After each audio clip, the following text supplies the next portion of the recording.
welcome to my online course on digital technology and terrorism. I'm your course convener, Ali Abdullah Wibisono. Digital transformation, i.e., the integration of technology into all areas of life, intrinsically changes how organizations and individuals accomplish their objectives. Everything from businesses to personal habits has been impacted by digital transformation. This is also the case with terrorist organizations. As they adopt digital technologies, their methods of survival, their operations also changed.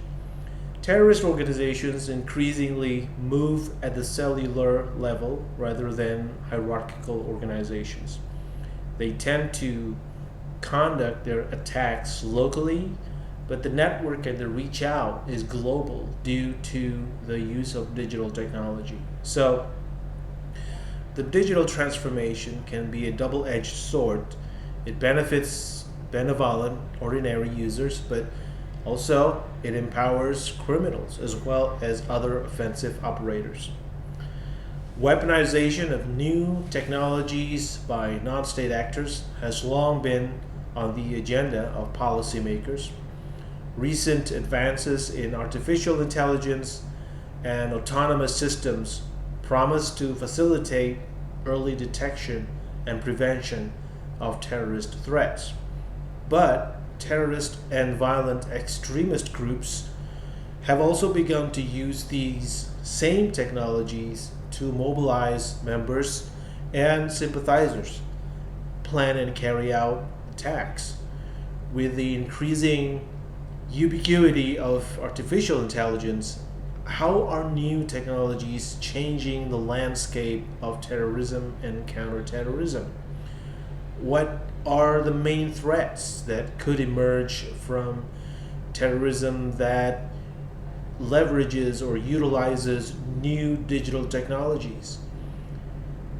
Terrorists are using artificial intelligence such as ChatGPT, drones, and biometrics. Terrorists have also used these instruments to carry out attacks. Experts predict that the use of artificial intelligence for crime, including the creation of deepfake videos to create disinformation that polarizes society and deepens hatred, will grow in the future. And then there's also a high probability that in the future, violent extremist organizations will use technological advances in the agricultural industry to carry out catastrophic attacks that increase food insecurity and create economic losses. Globalization will exacerbate the implications of these attacks because of the interdependence between the economy and the agricultural sector. Finally, in the next 10 years, augmented reality tools will provide terrorist groups with the opportunity to collaborate across borders. Technologies such as smart glasses can facilitate users to combine digital images into real-world environments. This augmentation can facilitate terrorists to interact digitally as if they were meeting in physical space.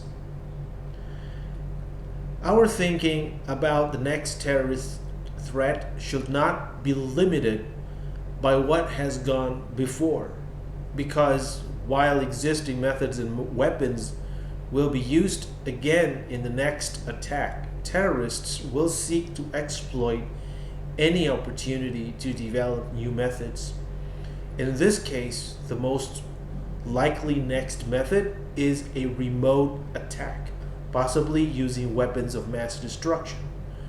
Why do we think in this direction? Because as long as terrorists can exploit extremist views of the end of times or apocalyptic worldview or millenarian beliefs to fulfill their own predictions of famine, drought, and genocide, then it is likely to happen. Families in Indonesia have also carried out suicide bombings armed with end of times ideology. While most future terrorist attacks will continue to use small arms and improvised explosive devices, these weapons are available and still reliable. Terrorists will also exploit any opportunity to develop new and more remote attack methods, especially unique weapons of mass destruction that facilitate spectacular mass casualty attacks.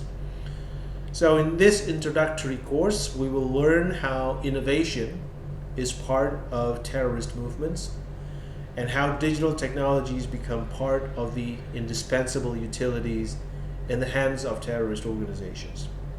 This is a non-credit course. You will be facilitated with learning videos and materials in the form of texts and references, and you are also be able to evaluate your understanding through the quizzes that I have also provided in each of the sections. There are 3 sections in this course. The first section focuses on the types of digital technologies that have so far been exploited by terrorist individuals and organizations. Participants are expected to understand the digital technologies that have so far been exploited by terrorist individuals and organizations, and the role they play for the continuation of terrorism. The second section discusses the extent to which terrorist activities in cyberspace facilitate their purposes and the extent to which terrorist cyber activities pose a serious threat to countries in the world. Finally, the third section, it discusses the national and international policies that have been and are being implemented to address terrorist activities in cyberspace and how to measure the effectiveness of these policies. Each session is equipped with learning videos, reading materials, and quizzes for evaluation.